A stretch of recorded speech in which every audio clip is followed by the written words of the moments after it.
Five Nights at Freddy's. The long-awaited film adaptation of FNAF is finally here. After 8 years of production hell, this is finally a dream come true. If you don't know about FNAF, it's basically a game where you have to survive for 5 nights against some animatronics in a Chuck E. Cheese style restaurant who are trying to kill you, while alongside with some lore. When the first game came out, it was liked by everyone. People won't stop eating on something that's related to FNAF, which leads to a great legacy. Literally, people are making their own FNAF games, FNAF fanfictions, and music and fan art. Plus, this franchise was known for its merchandise. After the first game's success, a year later, Warner Bros. Would announce that they would turn it into a film slated to be released in 2016 or 2017. I would love to talk about the film's production hell, but you could watch the regular Sauces video on the FNAF movie production. So now that this film is already out, let's start the review. So the story is about Mike Schmidt, the character from the first game, who got fired from his job and now has to work at Freddy Fazbear alongside with her sister Abby, who's trying his best to not lose his sister while trying to survive for 5 nights with the animatronics. Yeah, sure, the plot is paper thin though. Is it executed? Well, kinda.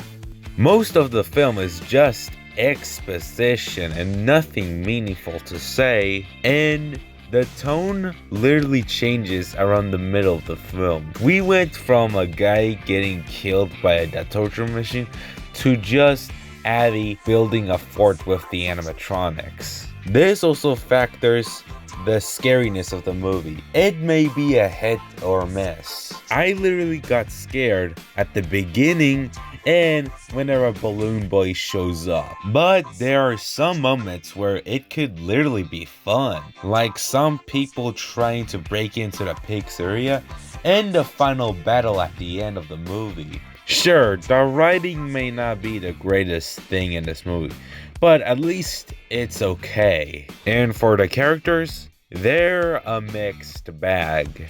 Some of them are written good, while some are basically underutilized. Mike Schmidt is the main character of the film who's trying his best not to lose her daughter while also having a side plot where he wants to find out who took his brother. Abby is Mike's little sister who befriends the animatronics, and she really loves to draw. Vanessa, who's just there just to tell Mike what to do in his job or help him, with the twist being that she's actually the daughter of the killer who's responsible for the missing children's incident.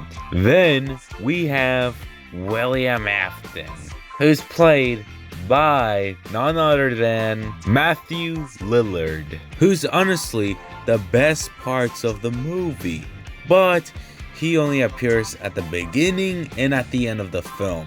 Despite being the main villain of the franchise, he's pretty much underutilized, which is pretty disappointing for me since we could have gotten more screen time out of him and possibly character development. And the animatronics, they are barely in the movie since they're supposed to be the main focus of the movie. You have your ups and downs, but this isn't like a bad cast of characters. I am usually okay with it, despite lack of character development. And finally, the special effects are honestly the best parts of this film.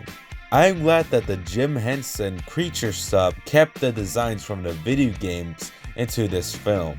Jim Henson and FNAF. That's gotta be one of the weirdest combinations I've ever seen. I like how their eyes are glowing orange instead of red, which makes it just another killer robot movie. I like how the animatronics are puppets instead of CGI. Well, they use CGI on Chica's cupcake, but that's only it. I like how they use VHS distortion on the cameras and on the VHS training tape to make it seem like this film takes place around the 1980s, which I do really like that detail, paying homage to the original FNAF game. And that's what makes it so good. The visual effects give tension and energy throughout the entire movie. Overall, I think the 8-year production hell is worth it to see this film in theaters. Despite its flaws, the FNAF movie is a decent video game adaptation that respects and references the video games, good acting, it has some scary moments, it has a great ending with the most hilarious post-credits scene. If you're a FNAF fan, then I'll recommend it to see this in theaters. If not, then you should stream it on Peacock. Either way, I'm going to give Five Nights at Freddy's a 7 out of 10. This is the video that I've planned to release in Halloween. So here you guys go. Happy Halloween, everybody. See you guys next time.